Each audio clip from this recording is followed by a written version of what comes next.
Hi guys, welcome back to my little corner on booktube. So today I'm gonna be doing something a bit different. So normally my vlogs are very themed, like not themed, but they are on a specific book. And today I wanted to try something different where like it's a vlog about romance books, because from the library haul that I got, the 3 books that are remaining are all romance books, and they are Funny Story by Emily Henry, Undeniably Yours by Becky Wade, Surprise Me by Sophie Kinsella. Yeah, Surprise Me. Ooh.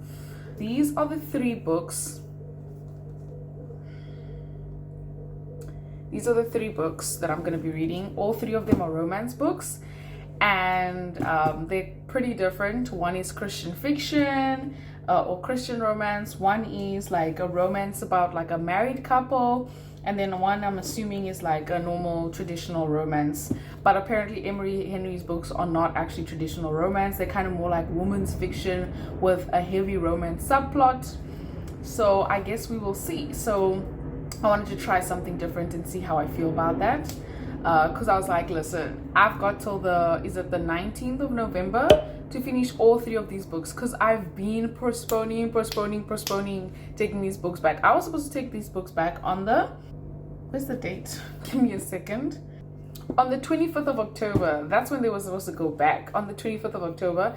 But I've extended it now for the 3rd time, and this is my 3rd and last time. They said at the library that I can only extend it 3 times, and then it has to come back. So I don't have much time. I've got less than 2 weeks, and all these books, all 3 of these need to be done. So I'm hoping that I can finish them. I already picked out the bookmark for the first book, for Funny Story. It's a bookmark that my boyfriend got me. It says, "She's clothed with strength and dignity." So that's the bookmark that my boyfriend got me. Oh, wrong place.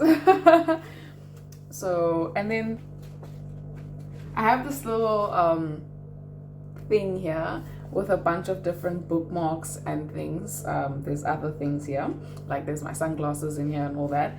But I'm trying to decide, like, color wise. I think this was given to me by my friend. Uh-oh. Is it gonna focus and sort out the colors? Yeah. This is the Lord's Prayer, or Our Father. I call it the Our Father prayer. It was I'm in the kitchen, so where things are being placed are very interesting. This was given to me by one of my friends from church, from a church I used to go to on Fridays, and I think it will go perfectly. I think they'll go perfectly together. Let's just sort out the lighting so you can see what I'm talking about. You see, like the colors are kind of going together. So I think I'm gonna have these 2 be with one another. And then now I just have to think of Undeniably Yours by Becky Wade. We've got some pinks, we've got some greens. I don't know where my green butterfly bookmark would disappear to. But once I find that one, I think I will use that one. Otherwise, I just might use this bookmark that I created myself. Yeah, maybe I'll just use this one. Yeah, I think I might just use this one for that. Unfortunately, they don't go as nicely together, but it works. It works. It works. So I think that's what I'm gonna use for these, and then get straight into the books, and hopefully I enjoy all of them, especially Becky Wade and Emily Henry, because everybody raves. So many people rave about Emily Henry, and I want to get on that train. I have high expectations for Emily Henry, and I have high expectations for Becky Wade. I hope that they do not disappoint me, and that at least I get a 4-star read from both of them. And then Sophie Kinsella, I hope she's also a surprise. I hope she's a surprise, and I hope that she doesn't disappoint me. I'm hoping to get at least a 3.5 out of her. So let's see how these go. Hey, how's your day? I don't know if I'm interrupting what you're saying. Okay, I just read the first line. and I think I really like her writing. Let me just read it to you. Some people are natural storytellers. They know how to set the scene, find the right angle, when to pause for dramatic effect, or breeze past inconvenient details. I know, it sounds so insignificant, but I love the way that was written. Like, okay. So I'm excited to see. It sounds like I'm gonna be enjoying her writing at least. So I'm seeing what everyone is talking about when they talk about Emily Henry and the writing. Chef's kiss. I'm like, just from the first line, I'm already like, okay, now I see why Haley Pham is constantly taking notes from Homegirl. I've got to know if I've been MIA. I can make it up to you right now. What you say, you should know. I see more life when I'm with you. Time after time, I feel alive when I'm with you. Everything stops for a moment, but only for a moment. So I could take this time to enjoy my view. Yeah. I see more life when I'm with you. Don't be frowning, baby. You know I love you time and time again. Yeah. Okay, so I just finished the first chapter of Funny Story, and so I was wrong about what I was saying earlier about these people being people who do not know each other. So in terms of like not knowing each other in depth, sure, but they have met before. And this book, basically the first chapter establishes the fact that our homegirl right here has been broken up with by her fiance, and his name was Peter. Okay, so Peter and her, he told her their love story in a way that she always loved. She loved the way he spoke about them, and how he spoke about how it was love at first sight and what and all these things, right? However, the douchebag decides that he's gonna actually just decide to love his best friend instead. You see, this is why I understand why a lot of women are like suspicious of men who have female best friends. It's completely understandable, because they're like, no, it will never happen. What? Now look. So I get it. I completely get it. For me, I think it's just a point of like discernment to be like, is there anyone here who has feelings for one another? Because in a lot of these instances, somebody had feelings. There was at least one person who had feelings, or maybe both of them had feelings, but one person was more open about it and the other person was suppressing it. Moral of the story is somebody had feelings. Anyways, so the issue, right, is that now her ex-fiance now decides to break off the engagement and pursue a relationship with his childhood best friend, Petra. Now the issue is Petra was in a relationship with this guy named Miles, and Miles is also heartbroken, just like our homegirl. I don't even know what our main character's name is, Daphne. Just like our main character Daphne is. And now because of the situation of the engagement being broken, she has no place to stay, okay? And Miles offers for her to come and live with him because, well, where else she's supposed to sleep? Where else she's supposed to stay? Because she was living with Peter. See, this is also why I personally think it's not such a great idea to move in with your boyfriend or even your fiance, because stuff like this happens. Now where you gonna sleep? What happens if you moved to a different state or / province? Like, I'm going off on a tangent. Moral of the story is now she needed a place to stay and Miles offered her a place to stay. And both of them are heartbroken and they're both dealing with it in different ways. He's watching a specific sad scene on repeat and she's just crying all the time. She's a librarian. I have no idea what he is.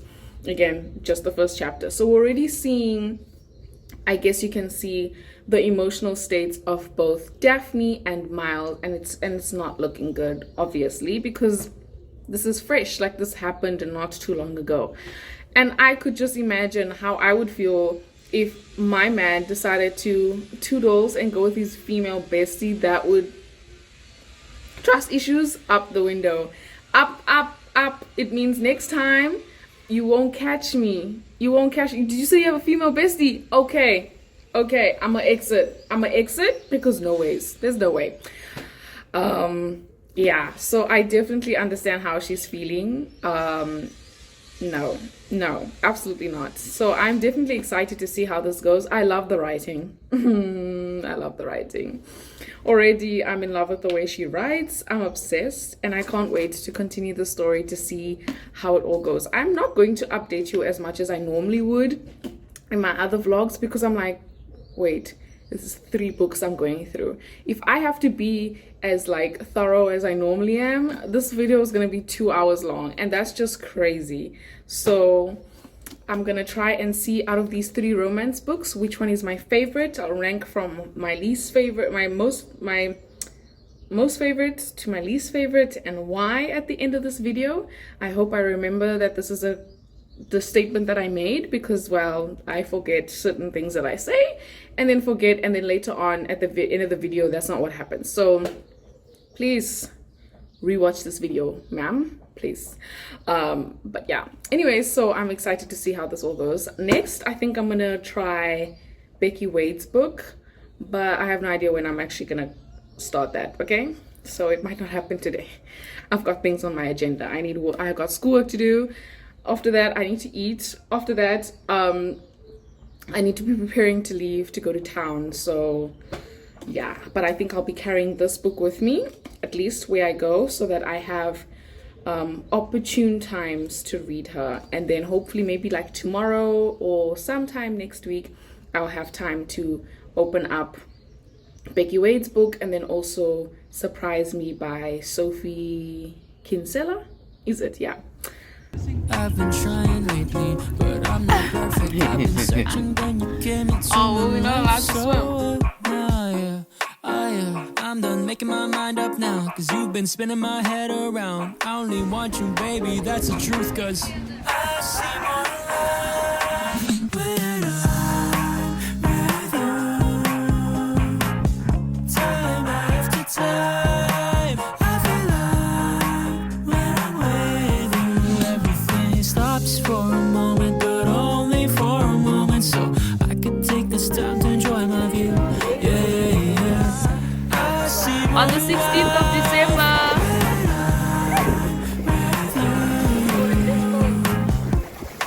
Of course, it's Cape Town, girl.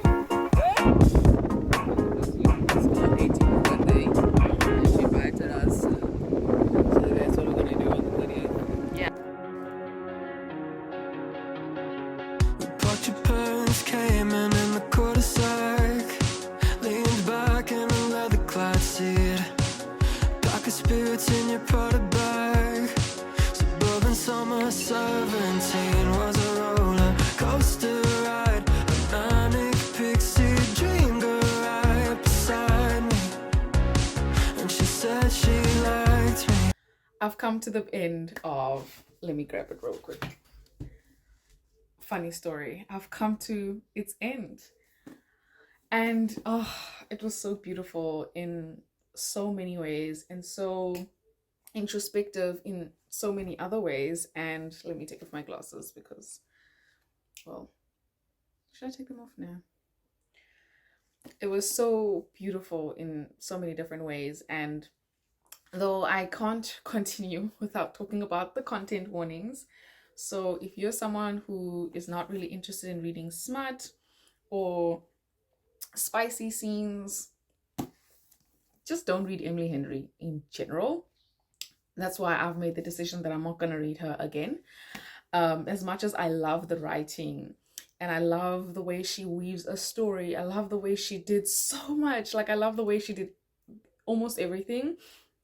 Due to content, I cannot be like, oh my gosh, 5 stars. I can't give a 5-star to something where I had issues with content. So the sexual content, see, I thought it was going to be something similar to like an Ali Hazelwood situation, where like the content warnings, like you can just skip like the sexual scenes, because it's like all in a chapter, or it's like very obvious where it starts and where it ends. But with this one, that was not possible. There's a lot of like, oh, jump, jump, jump, oh, oh, is it cool, cool? Oh, no, it's not. So yeah, and then also the profanity. Oh my gosh. Miles, Miles, your mouth, my friend. Mm-mm, mm-mm, mm-mm, mm-mm. I shouldn't like that. I just substituted, honestly. That's what I do whenever there's profanity. I just substitute. I'm not reading profanity, like, no ways. I'm good. There's a bit of drug use as well by Miles. We're seeing a common theme: abuse of alcohol and other things. I'm sure I can just list them here. Yeah, definitely something on those components. So the content I didn't like at all. The content that I'm not a fan of. But once we've dealt with the content now, but everything else, man, Emily Henry writes so well. I just wish she wrote clean. I really wish she wrote clean, because if she wrote clean, like, oh, this would have been like a 6-star read. Like, I completely understand why so many people love Emily Henry's writing and why they love the review, like the love her books. Like, I completely understand, because me too. I literally would have given this a 5-star, 6-star even, if it was not for the content. Like, but it's a 4-star. It's a 4-star, still really high. I had to bump it out on a whole star due to content. Other people do worse. Literally, they're like, I don't care how great this was written, content literally destroys everything. I'm not completely like that. Just take a whole star. Yeah, but it was so beautiful in so many ways. Daphne at the beginning of this book and Daphne at the end of this book are two different people, but also the same at the same time. And same with Miles. Miles at the beginning of this book and Miles at the end of this book are two different people, but also the same at the same time. What I'm trying to say is that they progressed and they were growing. It's so beautiful to see how for Daphne, she learned that she actually is someone who is lovable, because due to her father and due to Peter, her ex-fiance, she started to feel as though maybe she's not someone who is lovable. But Miles showed her that actually she is, and she doesn't have to be this like wild, crazy person. She's interesting and mysterious and beautiful as she is. And then with Miles, due to his upbringing, he doesn't have a gauge on. He's like one of the kindest people you will know, not nicest, kindest people you will ever know. Yet, due to his upbringing, and specifically due to his mother, he grew up feeling as though he could never trust his own feelings, because his mother always used to make him have to feel a certain type of way. Like, if you're feeling bad, this is how you feel. If you're feeling sick, no, you're not sick. If you want to vomit, no, stop lying to me and telling me that you feel like you're gonna vomit. Like, she made him feel as though the way he felt and his emotions were not trustworthy. Oh, you want to vomit? Nah, you're lying to me. Actually, you're trying to make me look bad. Like, imagine your child is sick, and you're literally worried about your reputation. What in heaven's name is that? So that mom, yeah, she needs Jesus. They all need Jesus in this book. Because also there's like a scene where they talk about how they are, I think, were they kayaking or canoeing or whatever it is. They were in some mini boat little situation. It's not a boat, but they were like paddling or whatever it's called. Like super early in the morning, and then they were like in the middle of a lake, I think it is. Yeah, they were in the middle of a lake, and then they were just looking out at nature and in awe of nature, and they were like, this is probably what it feels like for some people when they go to church.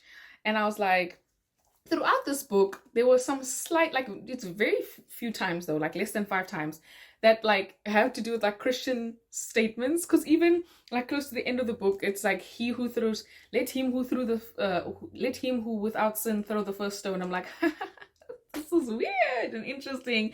There's like slight Christian things like sprinkled throughout, kind of. Well, I don't think Emily Henry's Christian, but I'm just laughing at like some of the ways in which Christianity has shaped the statements that we make about, the statements that we make in general. It's just funny how there's certain Christian statements that have bled into the culture, even to people who are not Christian.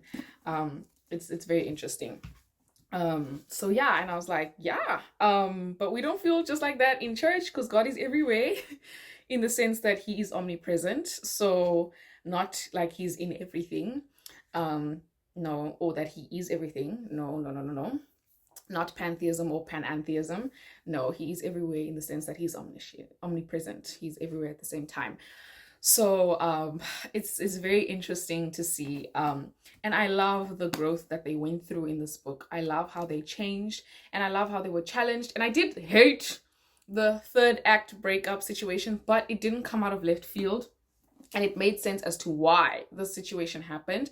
And then going back to also the situation with Ashley and Daphne, where, you know, Daphne accidentally like missed Ashley's birthday, because they literally had a whole thing. They were like, okay, cool, you know, we're gonna spend a Saturday evening together, we're gonna cover all my furniture, we're gonna paint my room a horrible pink, and what you call this, we're gonna sip wine and watch the Real Housewives of what and then Ashley, because of her own, it's not Ashley, Daphne, because of her own things going on in her life, where her dad showed up out of nowhere, and then her dad left out of nowhere, she completely forgot about Ashley's birthday, and Ashley was so mad at her because of that. And I was mad at Ashley, and I was also mad at Daphne, because I was mad at Ashley because Ashley literally, she slipped up the one time, bro, the one time. And then you just decide to just throw away the friendship. Like, come on now, don't be ridiculous. I thought that was ridiculous, but I'll explain now. It makes more sense as to why she did that, due to her husband, her ex-husband, let me rather say.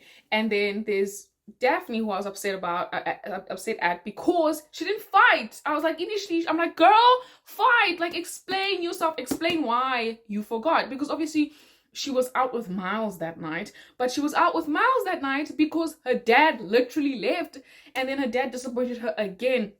Anyways, so because he always like shows up when you least expect it, and then he says he's gonna stay, but then for X amount of time, but then he never actually fulfills his promises, or hardly ever. He's doing a lot better with that now, but yeah. So I was just mad at both of them, honestly. But for Ashley, it is understandable because her husband did things like that. Like she kind of viewed Daphne in the situation kind of similar to her husband. And that's why she had that reaction that she did. And it's completely understandable. Yeah, but so much happened in this book. So many beautiful things, honestly. And so many heartbreaking things as well. To see someone not even trust themselves and their own emotions, Miles. And to see him actually notice that actually emotions aren't bad. They're not good. They are neutral. They are literally tellers. And you can use them to inform you about X, Y, and Z. Instead of viewing emotions and feelings, you can use emotions and feelings to your advantage. And that you actually should be able to express your emotions, just not in a detrimental manner to other people or to yourself. But emotions are meant to be expressed, just not in a destructive manner. Because obviously some people, when they're angry, they're like, I want to break your face. It's like, okay, pause. You're mad, but what you mad about? Because under that anger is actually hurt. So let's actually deal with that, the root issue, instead of the first emotion that comes out. You catch me? Let's not break things, ne? Because we're upset. Okay. Anyways, so so beautiful. And I love the thing that her mom told her, actually. If I can find it, I will read it for you. Found what I was looking for. So her mom said, I was just so scared I couldn't really do it on my own, she goes on. And so many decisions I made were based on the fear of what could go wrong instead of my hopes for what might go right. Every time that fear got tripped, I picked you up and moved you away. Rather than facing the possibility of discomfort, I never took any chances. You were a realist, I tell her. Honey, she laughs, I'm a cynic. And a cynic is a romantic who's too scared to hope. It feels like a nail-driven sternum. Is that what I am? I asked her. You? She says, you, my girl, or whoever you decide to be. But I hope you always keep some piece of that girl who sat by the window hoping for the best. Life's short enough without us talking ourselves out of hope and trying to dodge every bad feeling. Sometimes you have to push through the discomfort instead of running. I know right then what I need to do. As badly as I want to run, This is my mess, and first I have to face it. Thanks, Mom, I say. What did I do exactly? She asks. You're here, I say. Whenever it counts, you're here. When I grow up, I want to be you. Like, there's so many things that there's a few statements that I highlighted actually that her mom said that I was like, yes, I'm obsessed. I love these quotes, literally. And I was like, this is where she got it from. This flight mode that she has, because she doesn't have a fight mode, she has a flight mode. Like, anytime things go bad, she wants to run. I'm like, you got it from your mom. You got it from your mom. And I was like, yes, because she hasn't tried to fix the whole situation with Ashley yet. And she also has not tried to deal with the situation with Miles either. And I was just like, yes, this is exactly what she needed. Like, I love what the mom said, honestly. I absolutely love what the mom said. And it encouraged her to actually make things right with Ashley and then make things right with Miles eventually. And I just, I loved that advice. And there's so many other quotes in this book that I screenshotted, highlighted. Well, this is not my copy, this is the library's copy, but there's so many things that I took pictures and I was like highlighting on my phone because I was like, this is beautiful, like 100% exactly. Yeah, and I know this is, guys, am I still gonna be able to do the 3 in what? I don't know. But yeah, this book was beautiful in so many ways. And also annoying in some other ways because I was like, y'all are being dumb right now. Y'all are being dumb. But it was also really beautiful in many other ways, and I really, really enjoyed it. So yeah, now I'm gonna be on to that book by Becky Wade. I almost fell. Now I'm gonna be on to that book by Becky Wade. I'm so sorry. This is going to be a long vlog. I'm so sorry. But I hope you understand. I hope you understand.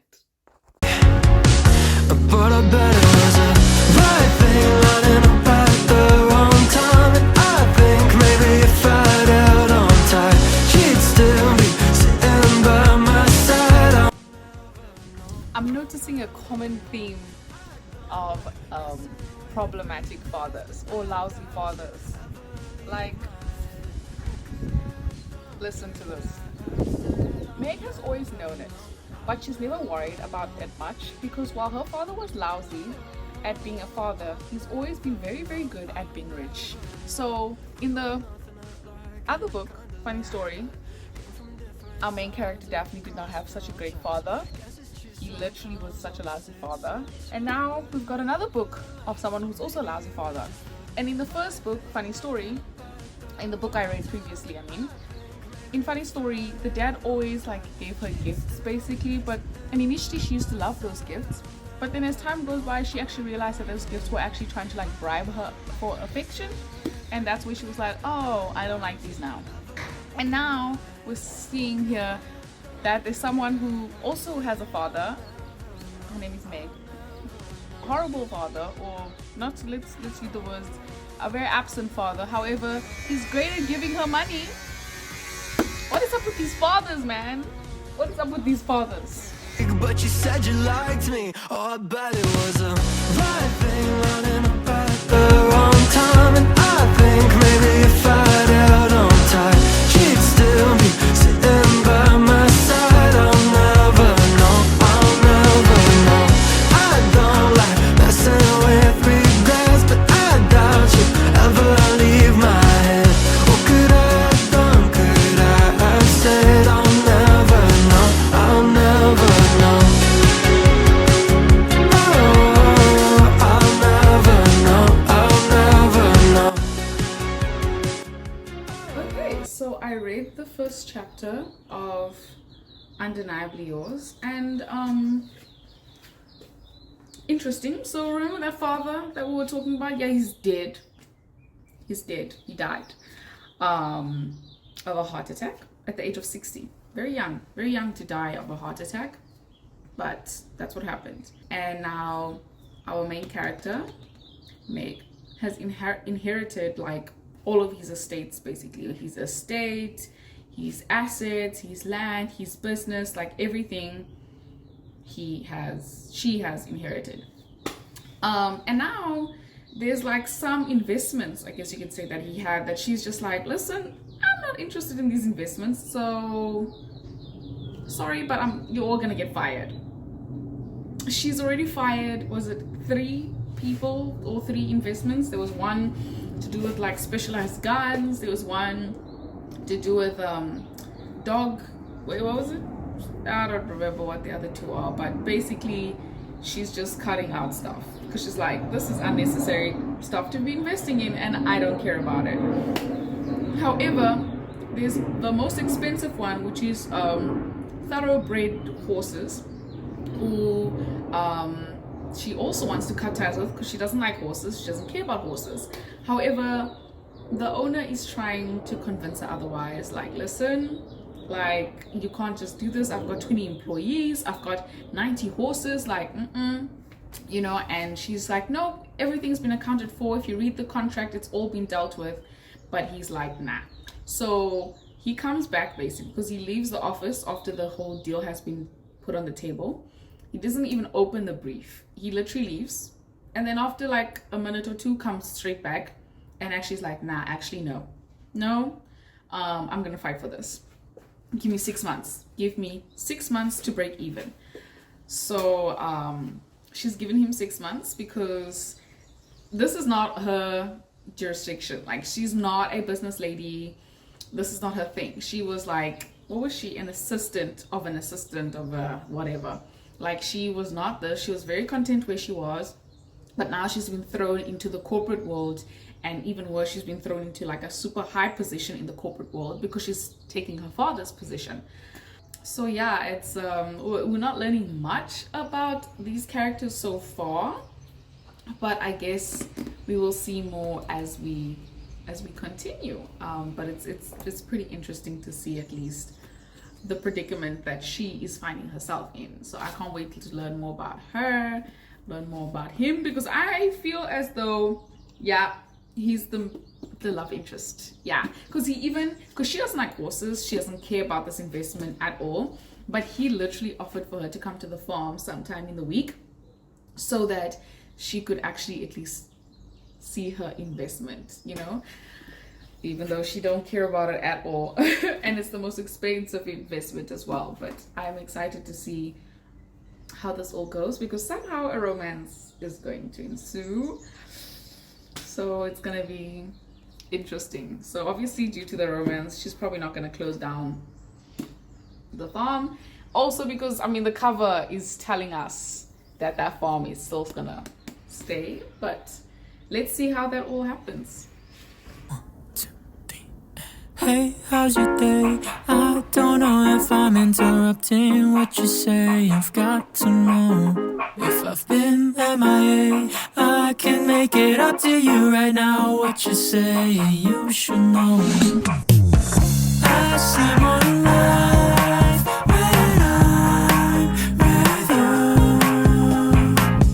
Time after time.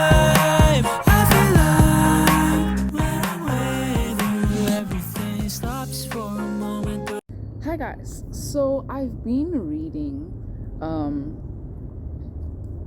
Undeniably Yours for a bit now, but the problem is today's the last day that I have it because I have to take it back to the library, right? But I wanted to at least talk about it because I spoke to you guys about the first chapter and then I never gave you guys anything else afterwards. I think I actually don't recall, I don't remember, but anyways, yeah, I've been enjoying it. Like, it's a minimum of like 3.5. Like, it's been really cute, it's really nice. The faith content, I would say it's like a 2.5, 3 out of 5 kind of vibes, because she does talk about the Lord quite a bit and she's constantly asking for help because our main character Meg actually has anxiety. I'm not too sure where it came from, but she struggles with anxiety and she struggles with panic attacks specifically. So like, and the thing is, the anxiety, it sits with her like for a majority of her time, for a majority of her day. And then we've got Boo, who is apparently effortlessly hot in everything he wears and all that he does. And I just wanted to highlight here on page 156 where he talks about how he has like a spicy cologne scent. Even in funny story, Miles smelled like spicy, which I'm just like, what is up with these books? and talking about men smelling like spices, like some kind of spicy situation. So I'm like curious now, like, is that what a lot of American women like? Do they like it when their men smell a little bit spicy? Just asking straight out of curiosity, because I don't know what I like my man to smell like. He smells the way he smells, and he smells good. So I'm just curious, honestly, about that. But yeah, the book has been really beautiful. I love that both Meg and Boo are, first off, non-alcoholics. Love that for them.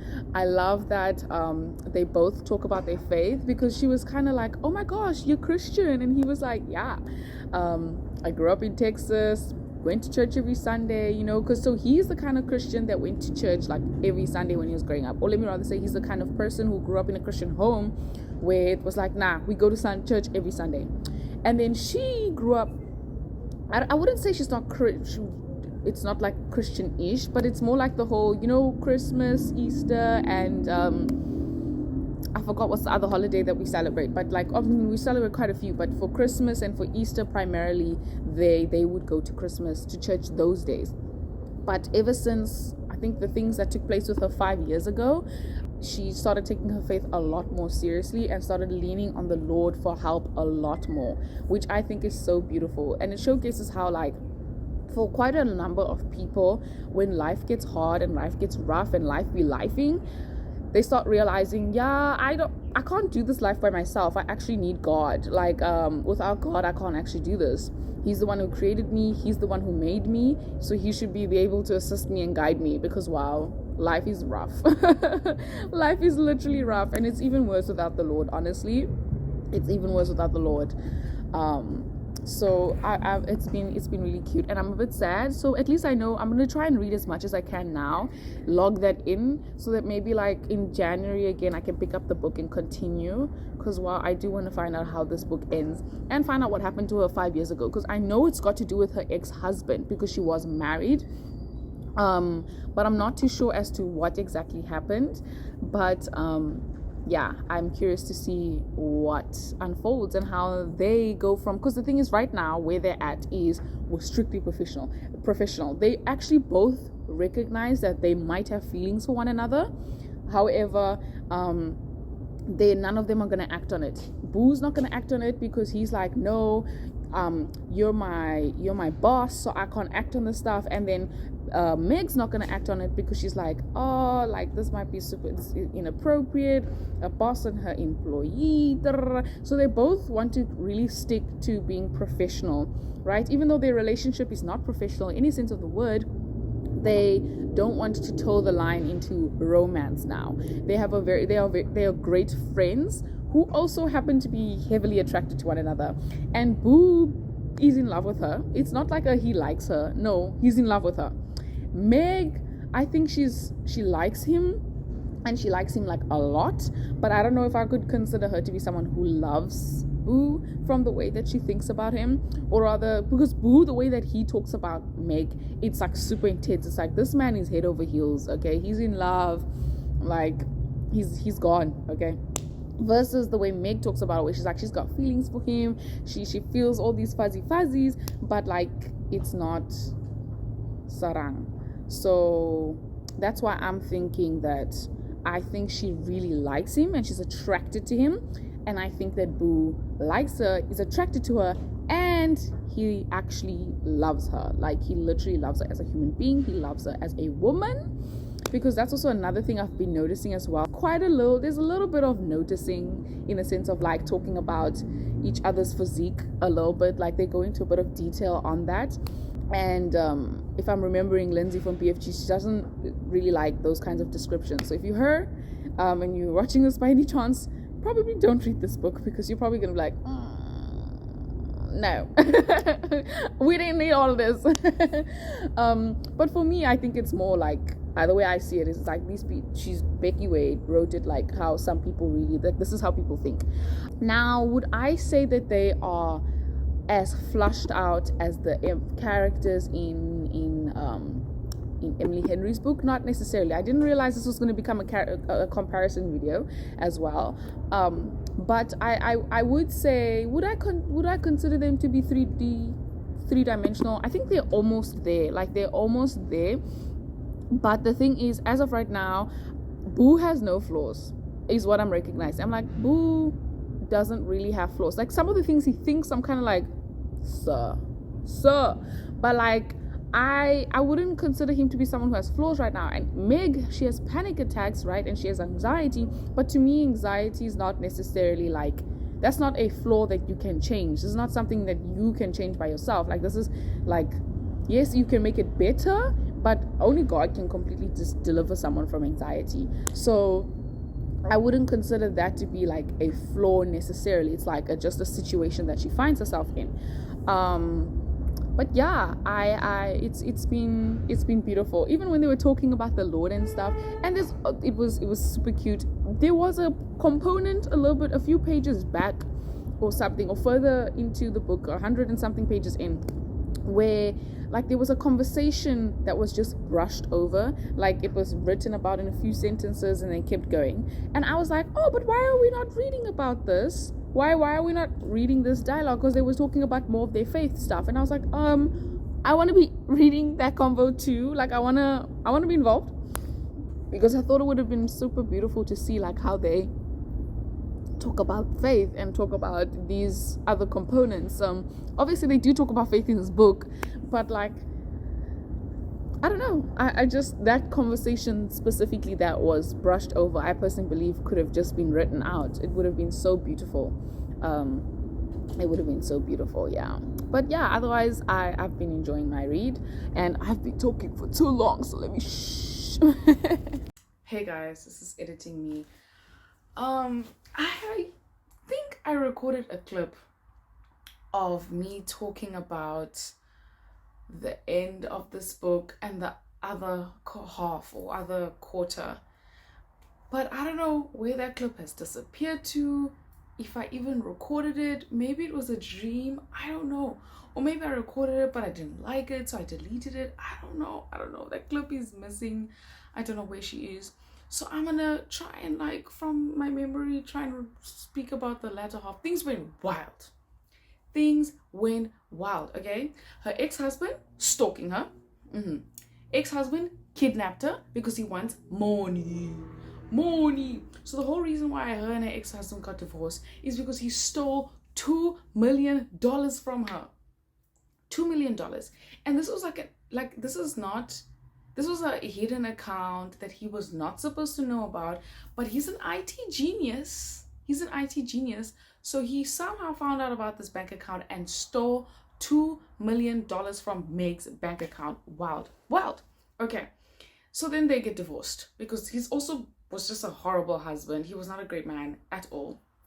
Cool. Whatever. Got that sorted. Then he gets Boo framed. And then Meg starts to have trust issues, thinking like Boo is the one trying to steal money from her, because there's a whole thing now where someone has been trying to like research how to, steal money from Meg. And the issue now is that it's the IP address for the laptop where all of this has been done is Boo's laptop. Now, Boo's not tech savvy at all. Like, Boo knows absolutely about IT. So he gets some young kid to come and like figure out what the heavens is going on, because now Meg hates him. Meg thinks that he's after her money. He's not, but like Meg doesn't know that. So now Meg has a whole thing where she's like, stay away from me, go away, because she's like, I thought you were the one. But anyway, so it was just a mess, and I was so mad and I was angry. Everything was a mess. All because of the ex-husband. Oh my word. Anyway, so this whole situation happens. Then Meg gets kidnapped. But Boo also, like, what's not Boo, Meg's like caregiver, the woman who was taking care of Meg ever since she was young, she's like, she calls Boo, I've been trying to call Meg and she's not answering. So Boo goes to the mall, and literally like, she got kidnapped. Girl got kidnapped and she got drugged by her ex-husband. And then Boo, literally as they're leaving, Boo's coming in, and then Boo kind of is like, he passes, and he goes to Meg's car, see she's not there, looks for her all over the mall, but then on his way out he remembers, wait a minute, that car, looks familiar. Like the car that he had passed when he came into the mall. Crazy. I don't know why I'm tearing up. This is just reliving this is wild. And then and then he's like, no what, actually let me quickly go and follow that car. I don't think it was too long. The distance wasn't too long between the two. Or I don't think he went into the mall or whatever. I think he went to Meg's car, saw Meg wasn't there, and then he was like, you know what, actually I thought I saw Meg, so let me just follow this car. I could be completely wrong, but let me just follow this car. So he follows this car. And I don't know if he got lost or he waited for backup, or I don't remember all the details, but I do remember he eventually does go in, right, by himself. But I think he did call someone before. He called one of his brother. He called his brother beforehand. So, but then he goes in. Ex-husband's got a gun. Ex-husband wants all Meg's money. He wants to clear her bank accounts. He's like, hey, that man is a crook. That man is a crook, okay? Like, oh, like he literally, the life that he lives is literally just stealing money from women. Like that's the like how low do you have to be making your life living stealing money from women? Like, my goodness. But anyways, so that's what he does. So he's trying to steal money from her, and initially she's like, absolutely not. But then he starts obviously blackmailing her. I'm gonna bring your family into this. And then obviously Boo comes in to try and save her. Boo loses the fight. He's got a gun to Boo's head. So she's about to transfer the money, everything. But then the cops come, the brother comes. No money is given to this evil man, and that man goes to jail. Like, so everything just escalated so fast. But wow, was it a thrilling read. It was so good. That's what took it from like 3.5. I think I ended up making it like 4 stars, because everything just went and I was just like, no. Like that was me. That was me. But it did so well. And then obviously she like went into his arms and she's like, oh, I'm so sorry, Boo. I'm so sorry. And then, oh my gosh, another thing, she quits the corporate life. She's like, this life ain't for me. And she decides to basically start, I don't know if she started an NGO or NPO, but she started one of those basically helping women who need assistance, helping women who don't have families, don't have somewhere to stay, want to progress their career, and I think also have children.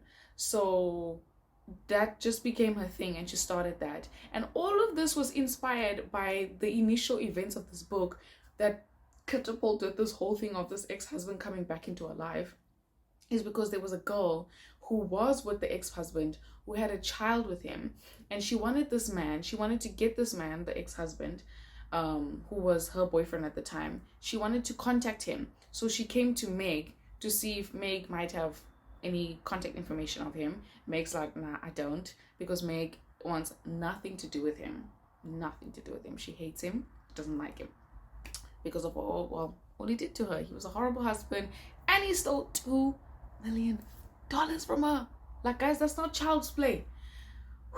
But anyways, but then because she's got like nowhere really to go, and she also wants to study, I think nursing is it, and she has a little son, Meg takes her in initially.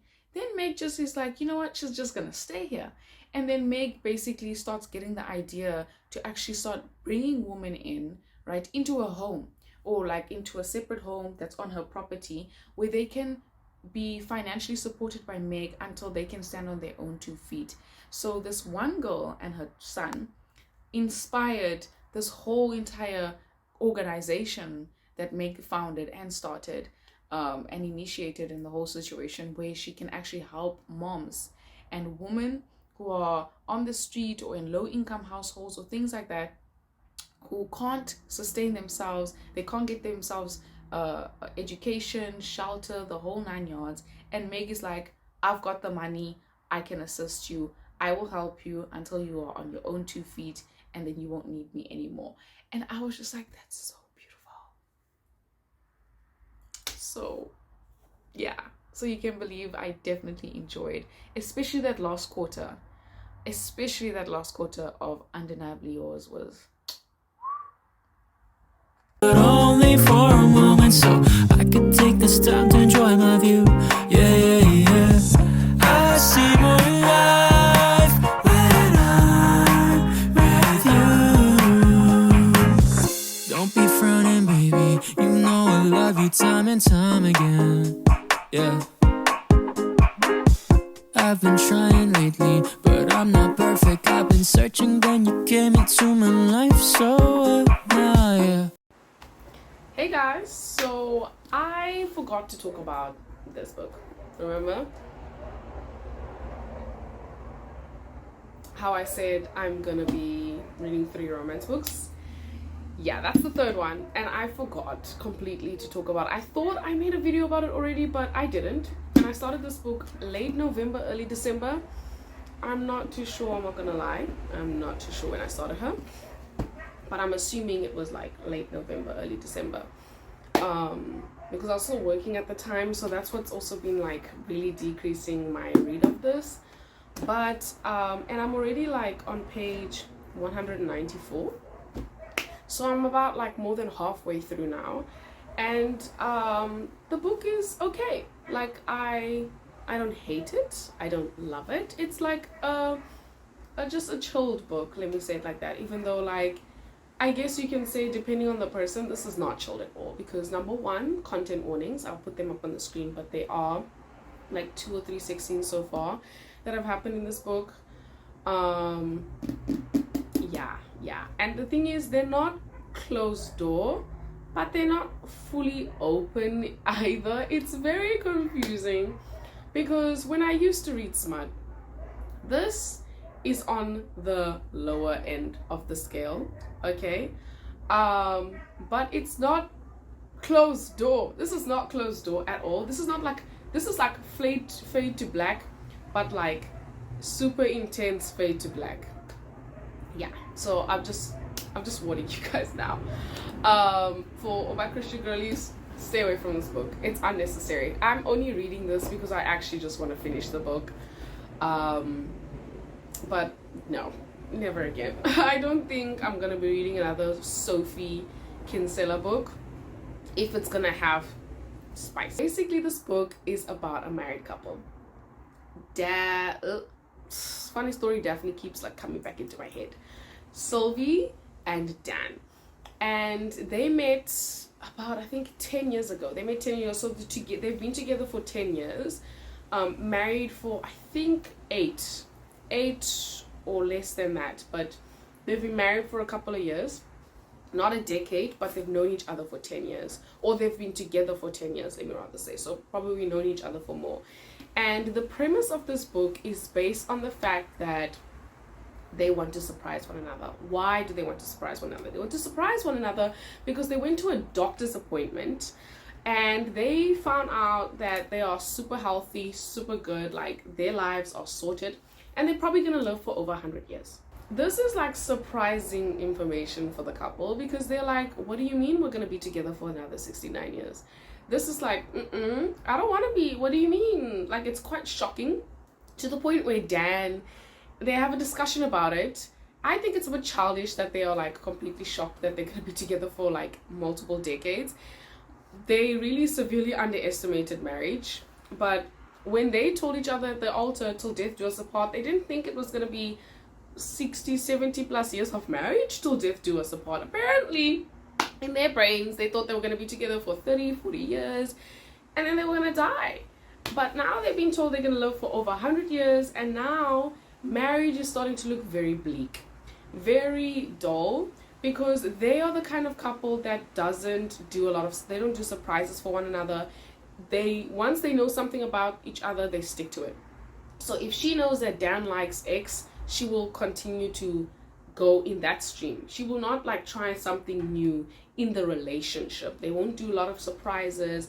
They won't venture out to do something new together because they're not sure how the other person's going to feel about it. So because of the things, when it comes to unknowns, they will rather just completely cut the unknown out and stick to the things that they know, stick to the routines. They also have 2 children, twin daughters, who are 5 years old, yeah.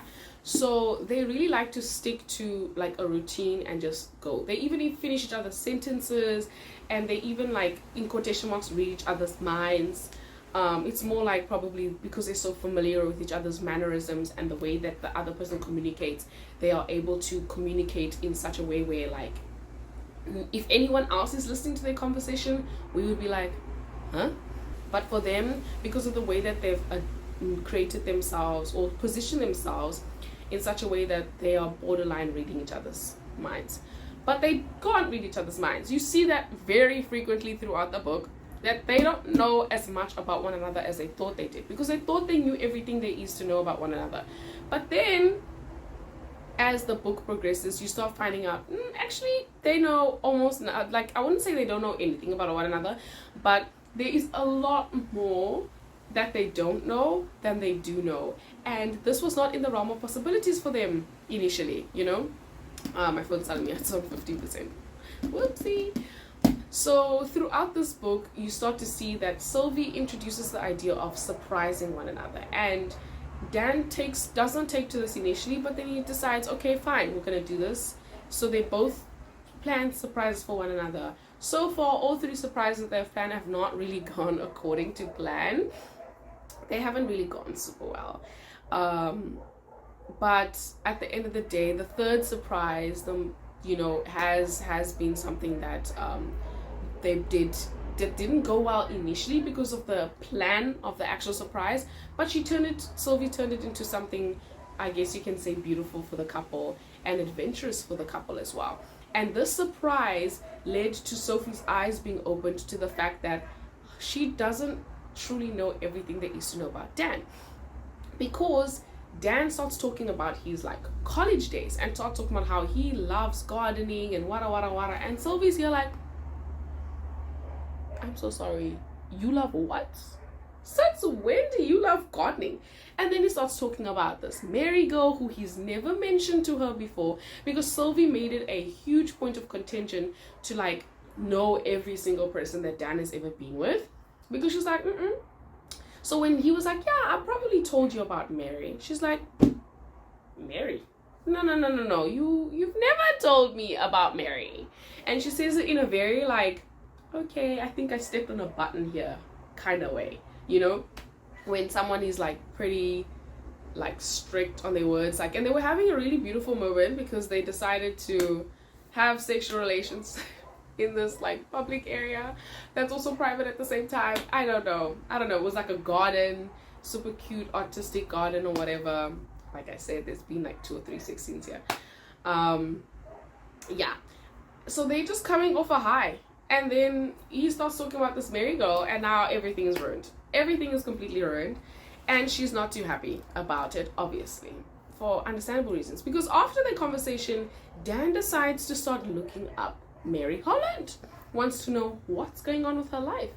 What is she doing? Obviously, the internet searches are come to null and void. They don't come to anything. The internet searches come to nothing. However, obviously now, like, it's gonna start making Sylvie feel some type of way, because what do you mean you're looking for your ex-girlfriend from college days when you were 19? Dude, you're in your 30s. What are you doing? So obviously she's not too pleased about this, like, at all. Yeah, and there's a lot of other things going on in each other's lives. Like, for example, like, Sylvie grew up well off. She grew up rich. Dan grew up less fortunate. He grew up poor. Now these two are coming together. So whenever the topic of Sylvie's father comes into the conversation, Dan is not too happy. Whenever they have to go and visit Sylvie's mother with the kids, Dan not too happy. He gets very like insecure, because money is a huge insecurity for him, because my assumption is come from a scarcity mindset. So like he doesn't know a life of having like something in abundance to that degree, to the point where he wants to start pushing himself to work super hard and all that kind of stuff, so that they can start affording similar things to what Sylvie grew up with. But Sylvie's like, I don't want that life, mate. Like, I'm okay with us living our middle class life. And the thing is, like, Sylvie's mom wouldn't mind giving them money so that they can go on their super fancy resorts and whatever, but Dan would feel some type of way. Like his pride would just, so that's out of the question. But we can see so many different components of this relationship also. And another issue, right, that Sylvie didn't realize until recently, right, is how the wedding video that Dan and Sylvie have of one another is not actually about them much. It's actually about the father, because the father is really idolized in the eyes of Sylvie, in the eyes of the mother, in the eyes of probably a lot of people who knew him. But you start seeing from the way that Sylvie talks about her father that there are glimpses of a problematic man, okay? Borderline probably narcissistic or super arrogant, super prideful man. But because of these road-colored glasses that Sylvie has and the mom has towards this man, since he literally died like last year, the concept of starting to introduce any of his flaws, it's brushed under the rug. Or it's like, hey, but everybody makes mistakes. It's like, yeah, not everyone's shouting at the employees though, you know, for minor errors. Not everyone's doing that. Not everyone is you know, A, B, C, D, F, and G. Like, so it's starting to make me think as well that like the experience that Sylvie has of her father and the experience that literally everybody else has with her father, completely different. And I wonder if it's ever going to be addressed. Okay, I have no idea where I left off because my phone cut me off. One thing I love about this book is it's showcasing that you can make books about married couples. You can make fictional books about married couples, and you can watch them interact with their day-to-day lives, with Sylvie's job. We don't really get Dan's job, but with each other's jobs, we can see how it is like to be, what it's like to be a parent or parents as a mother and a father to kids. We can see what it's like to be a husband and wife and parents, and also still juggling a social life and a work-life balance and all of these things. And then also the relationship as a married couple in and of itself. You can still make books about this. And because this book, to me, it's not boring. It's just that because of the content, you know, in terms of like the sex scenes, and then also it's not really like, I guess you can say like, I don't know, it's not the writing for me, it's not Emily Henry. It's okay, like it's not horrible or bad, like it's actually, it's chilled. It's like average to me. It's average. So all of those components are what is like counting against it for me to not have like a super raving review about it, because we're not like going super deep into the characters and all those kinds of things, but we are learning a lot about the characters and their mannerisms and the way that they behave, which I do appreciate, because wow, both Dan and Sylvie have a lot of work to do in so many different components, especially when it comes to their communication. It's not great. Especially Dan's communication. Dan's communication is so frustrating. So frustrating. It's not even funny. He's like, so she'll be like, what's your problem? Like, what's wrong? And he's just like, nothing. When you can clearly see something is wrong. Like, it's so annoying. It's so annoying. And when I was reading this, I was like, this is why. This is how my boyfriend feels when I'm just like, no, it's okay, let's just not talk about it. Because it's so frustrating. Oh my gosh, when I was reading this, I was like, Dan, stop this and just communicate, sir. Like, I was so irritated. But yeah, so in terms of like marriage life and all those components to me are actually quite fascinating, and I actually find them quite intriguing, because I really appreciate being able to read from the perspective of a wife and a mother. And I enjoy the fact that like it's not like her life is locked up or in ruins just because she's a wife and a mother. She's got a life, okay? She's got a life, she's got a social life, she's got things that she does, she's got friends that she still interacts with. Like, I really love that. It's not like this like depressing thing of like once she became a mother, her life was ruined and blah blah blah blah blah. So I do really appreciate that. And then what you call this, yeah, I really appreciate that. So that's something I really am glad this book has, and I'm glad that the book is centered around this married couple who is trying to surprise one another. I think it's such a beautiful idea. So yeah, I just feel as though it wasn't as executed as greatly as I would have loved it to, but it's okay. I don't mind. It's still I like an average book. It's still like a 3-star. Like, it's still good. Like, it's still okay, even though obviously there's content warning things that I'm just like, why? I'm done making my mind up now, cause you've been spinning my head around. I only want you, baby, that's the truth, cause I see more life when I'm with you. Time after time, I feel like when I'm with you, everything stops for a moment, but only for a moment. So I could take this time to enjoy my view. Yeah. I see more life when I'm with you.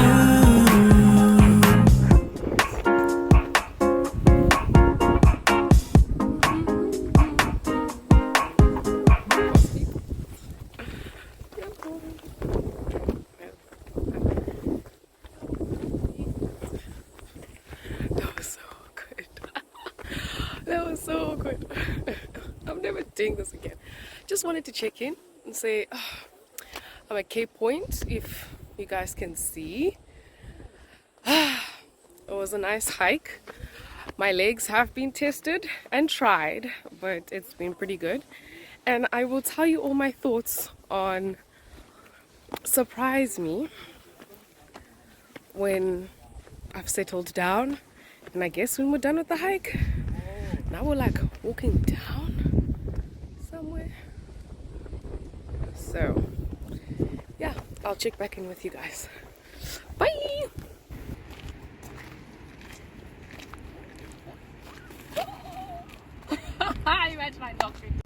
Hey guys, so it's been a couple of days. Like, I don't actually remember how many days it's been since I last saw you, but I'm here to talk about my thoughts. And basically, I think I gave it 3.5 stars, the book, or 3.75. I think it was 3.5. But yeah, I really enjoyed it, honestly. Like, especially closer to the end. Like, the initial parts, it was just like, it was nice, you know. So like basic 3-star.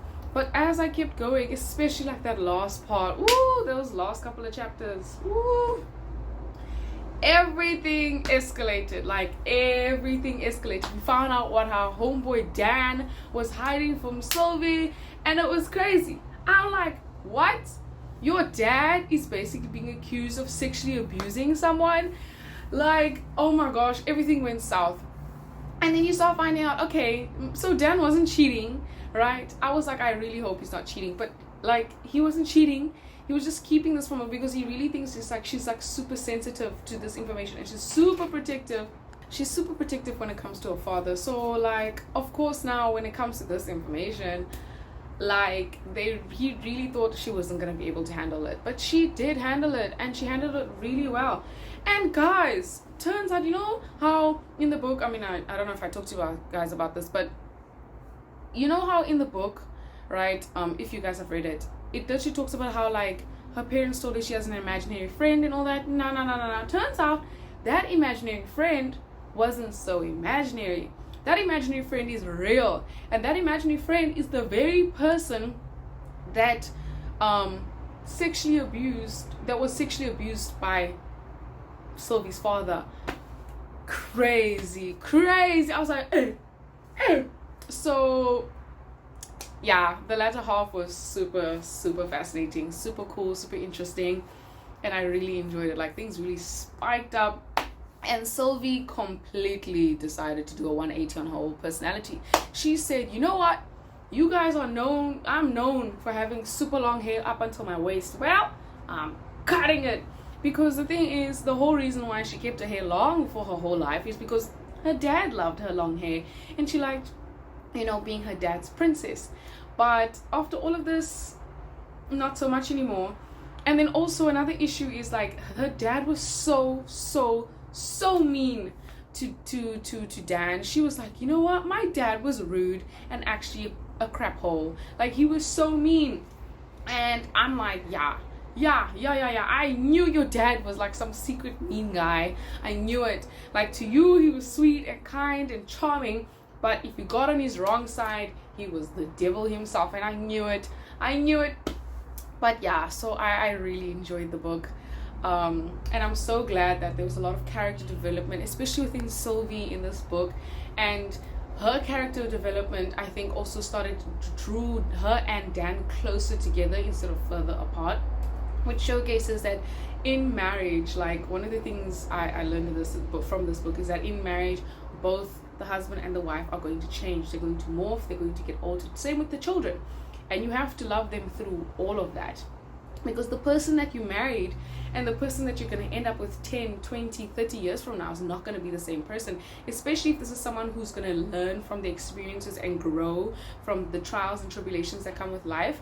This person is never going to be the same. The person that you knew from year 1 is not going to be the same person you know from year 5, and it's not going to be the same person from year 10. Like, each year people are changing, slightly evolving. There are going to be certain components of the person that is always the same, but there's going to be so many other components of that person that's going to change and morph, sometimes for the better and sometimes for the worse. And I love that message. I don't know if that's the message of the book, but it's one of the messages that I got, so I'm taking it and I'm running with it. So yeah, I really enjoyed this book, and there's no but. So thank you so much for watching this video. Don't forget to like, comment, and subscribe to all the YouTube things, and I'll catch you in another one. Bye guys.